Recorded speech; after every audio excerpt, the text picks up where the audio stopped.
Bonjour et bienvenue à un autre Discussion Friday podcast. Aujourd'hui, le sujet va être les différences entre les francophones, les différences culturelles entre les francophones et les anglophones. Comme plusieurs, peut-être ceux qui me connaissent, vous savez, je suis un francophone canadien. Je vis dans une région anglophone du Canada. Et c'est pas du tout rare. Au contraire, beaucoup de francophones vivent dans des régions anglophones au Canada. Et oui, le Canada est un pays bilingue, anglais-français. Et vous pouvez aller à peu près n'importe où au Canada, parler français et anglais. Et vous allez trouver quelqu'un qui va parler votre langue, que ce soit français ou anglais, euh, ou en tout cas sur papier.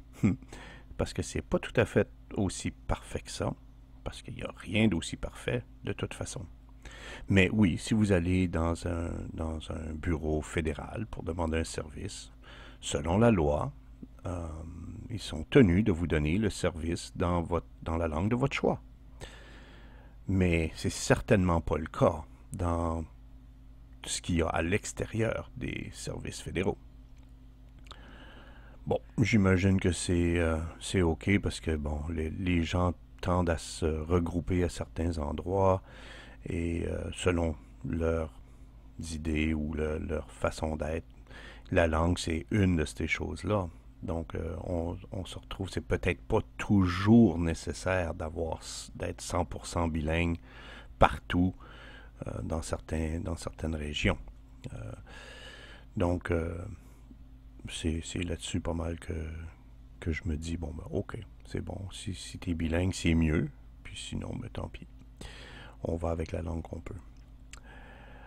Pendant une des discussions que j'ai avec mes étudiants, il y en a un qui mentionne qui était de descendance francophone, mais par contre, il parle pas français du tout.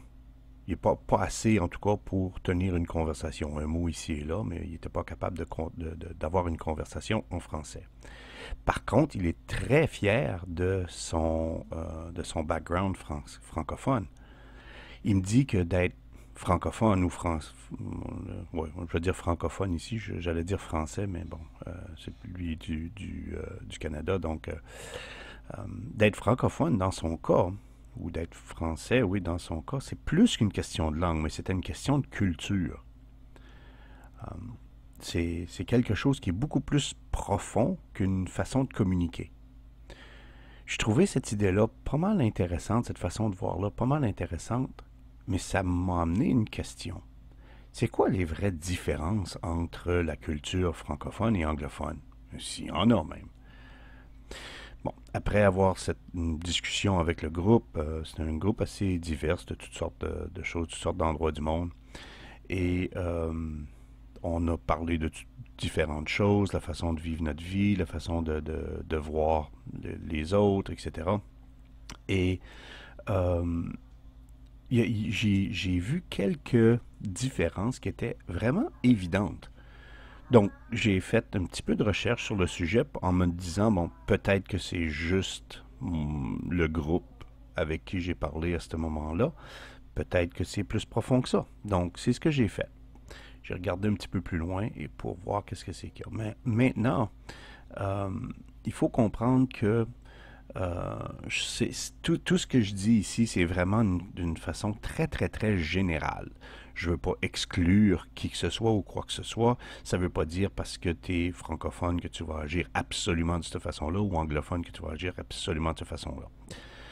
Euh, ça va beaucoup aussi avec l'endroit d'où tu viens. Comme par exemple, un Français de France et un Français de Québec vont définitivement avoir des différences culturelles, tout comme un Américain et un Anglais d'Angleterre vont avoir leurs propres différences culturelles. Et ces différences-là euh, peuvent être ou sont surtout ce que moi je pense une culture géographique plus qu'une chose de langue. Euh, donc, il faut garder en tête, je vais certainement offenser les personnes en disant ça, parce que, bon, les personnes ne voient que un point dans tout ça. Juste garder en tête, bon, c'est pas mon intention d'offenser qui que ce soit, c'est juste j'explique ma façon de penser avec qu'est-ce qui s'est passé là. Donc, c'est quoi les choses qui sont similaires? Bon, ce que j'ai vu, bon, bien entendu, on utilise le même alphabet, les mêmes chiffres. Euh, il y a même des mots qui se prononcent la même chose, table en anglais ou table en français. C'est le même objet. Dans les deux cultures, on voit aussi des choses qui sont très similaires, comme par exemple la famille immédiate est très importante. On peut peut-être comparer avec d'autres cultures où est-ce que c'est pas juste la famille immédiate, c'est la famille agrandie aussi. Pour les francophones et les anglophones, la famille immédiate est très importante. La structure peut être différente sur la façon d'élever nos enfants, mais l'idée est la même. On fait attention à nos enfants. Les deux cultures sont aussi des cultures qui étaient à un point colonialiste. Donc, il y a comme une attitude de supériorité dans les deux cultures face aux autres cultures qu'on voit. Euh, et ça, bon, et encore une fois, je vais essayer de garder le temps du podcast ici en dedans de 25 minutes. So, je vais arrêter ici pour ce qui est similaire. Maintenant, qu'est-ce qui est semble similaire, mais ne l'est pas vraiment? Donc, le français, c'est une langue latine avec des influences germaniques et anglaises. Alors que l'anglais est une langue germanique avec des influences de latin et de français. Donc oui, on partage beaucoup de choses qui sont similaires. Certains mots peuvent s'écrire de la même façon, mais peuvent dire complètement des choses différentes. Comme par exemple, advertisement, en anglais, ça veut dire publicité. Mais c'est appelé de la même façon en français que avertissement. Donc, un avertissement, c'est ça que c'est, on avertit les autres. Caution, et en anglais, ça veut dire faire attention.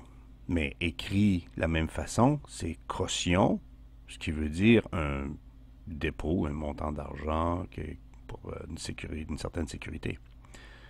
Parole, et en anglais, ça a rapport à liberté sur parole. Alors que parole, en français, c'est juste parler, des mots.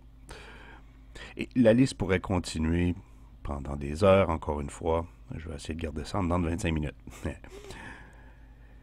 Maintenant, les différences. J'ai focusé un petit peu plus sur les différences ici, juste par le fait que je trouve ça intéressant. C'est juste pour ça.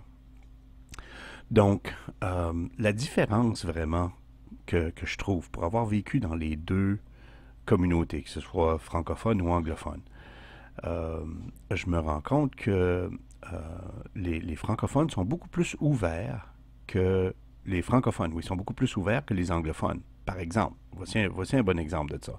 J'ai travaillé dans une école intermédiaire. Et à cette école-là, j'étais toujours la personne qui était assignée à la classe de santé, l'éducation sexuelle. Et parce que la plupart des autres enseignants anglophones voulaient absolument éviter cette classe-là. Ils étaient très, très, très inconfortables avec les sujets qui devaient être approchés là-dedans. Et c'est là que j'ai vraiment réalisé comment est-ce que c'est que la culture anglophone était très pudique. Et testez-le si vous voulez. Si vous avez allé regarder un groupe d'adultes anglophones qui parlent ensemble et juste dites le mot sexe. La plupart du temps, vous allez voir le fameux langage corporel de on se recule, la main sur la bouche, comme si on avait on avait dit un gros mot incroyable.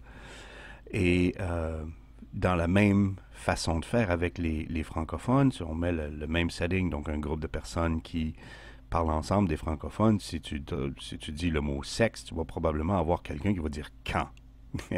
ok, je sais, pas tout le temps, puis ça c'est une blague, là, ok?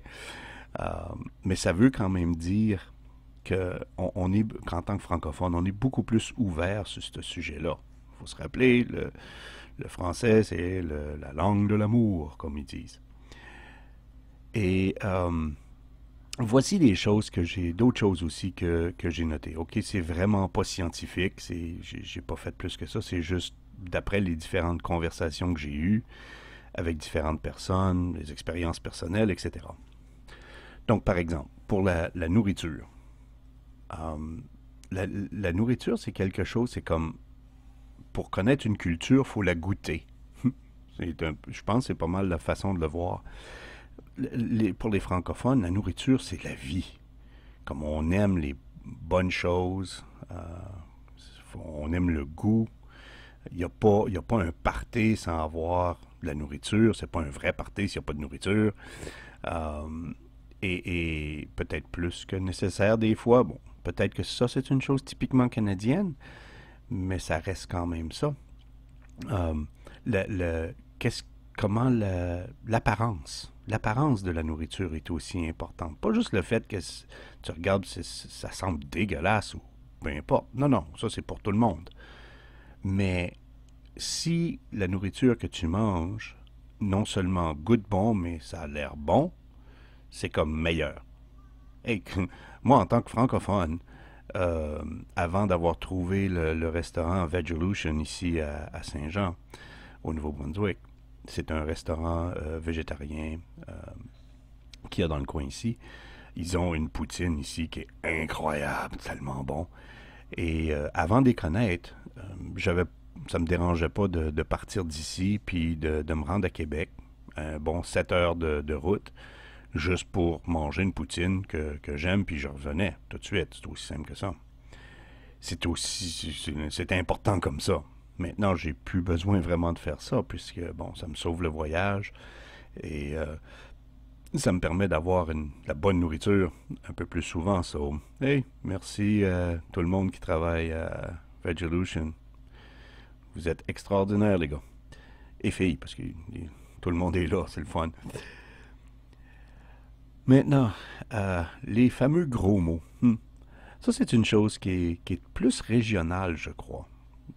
Si on regarde nos gros mots qu'on utilise, c'est souvent au sujet des tabous qu'on a. Donc, par exemple, au Québec, euh, les fameux gros mots en question viennent surtout des choses religieuses.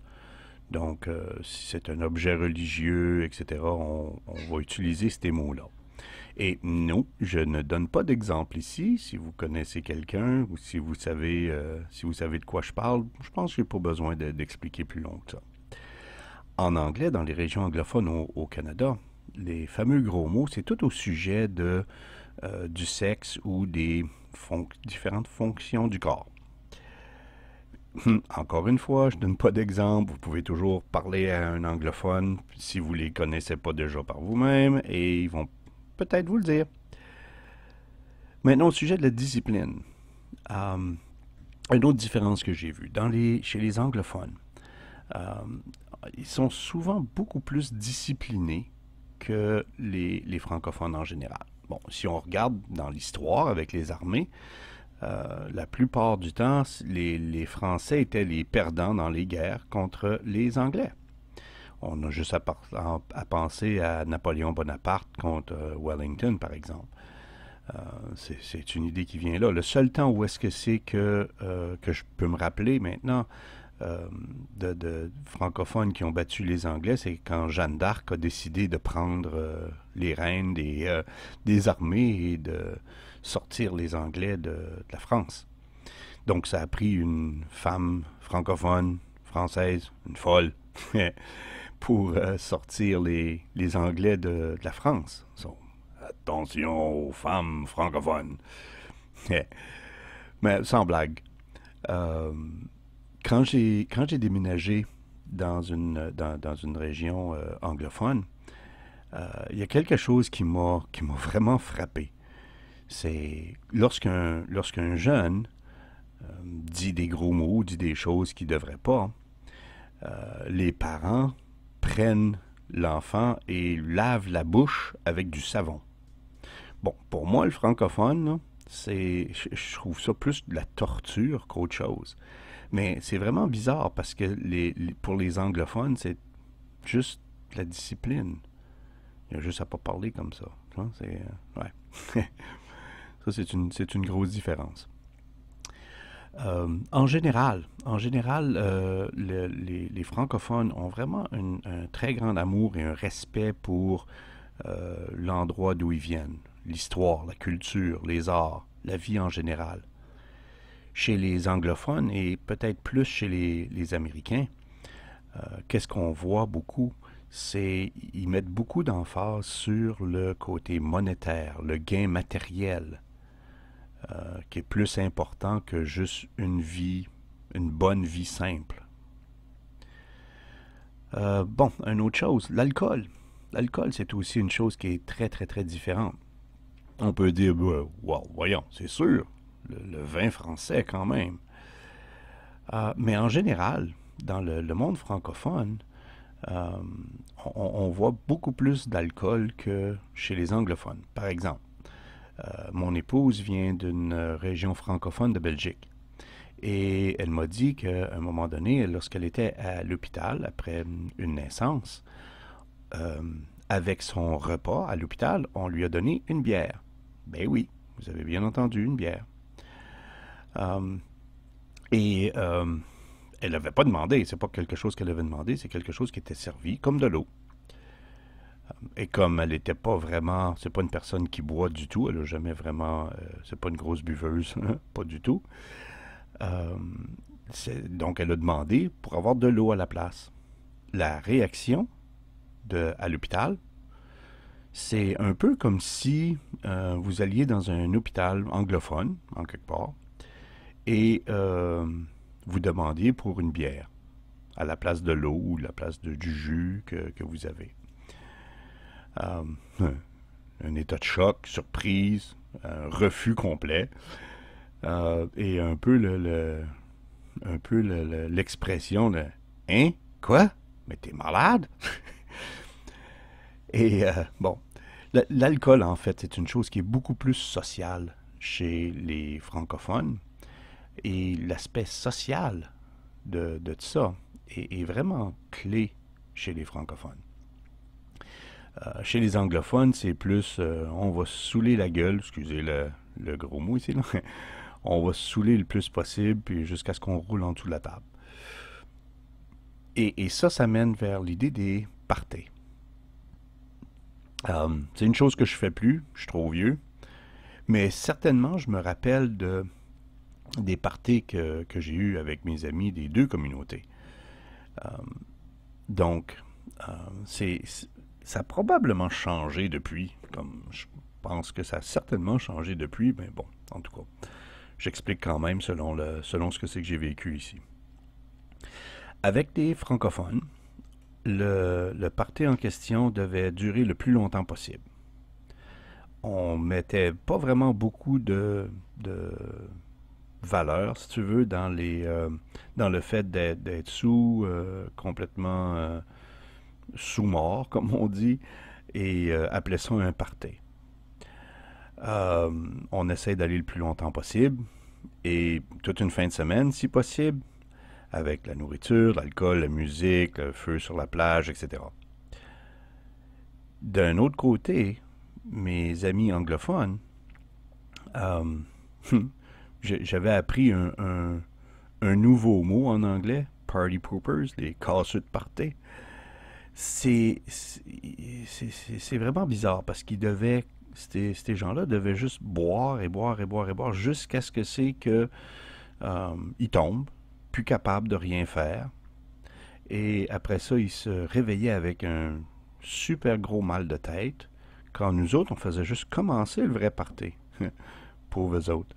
Ils en ont manqué tellement. Les- Et maintenant, pour les commerces. Et ça, c'est une chose aussi qui est très, très, très différente. Dans le sens que chez les francophones, euh, le client est égal. On peut avoir des discussions, on peut avoir des différences d'opinion, etc. Euh, et toi, en tant que vendeur, tu veux vendre tes choses. Et l'acheteur veut les acheter. Mais il n'y a pas besoin d'avoir une bataille de pouvoir ici. C'est plus une attitude de je vais t'aider à trouver ce que tu as de besoin, mais si tu commences à me donner de la misère, je vais te faire sortir d'ici personnellement. Et ça, c'est généralement comment ce que les francophones agissent lorsque ça vient le temps de faire du commerce.